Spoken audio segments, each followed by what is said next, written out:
басы істемейтін адамдар кім айтайын ба? Олар продавецтер.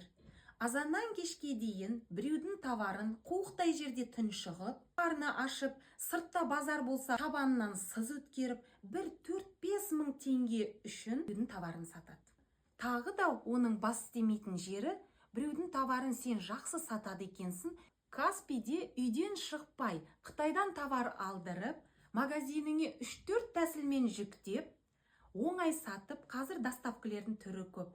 Тем более Каспидің доставкалері, логистикалар керемет жұмыс жасап жатыр. Курьері да бар, постаматтары да бар. Барлық халықтың удобствосы мен комфортына арналып жасалған. Сен ойланып жүрсің. Егер де сен продавец болып біреуге жұмыс жасасаң, осы видеоның астына мен продавецпін деп жаз.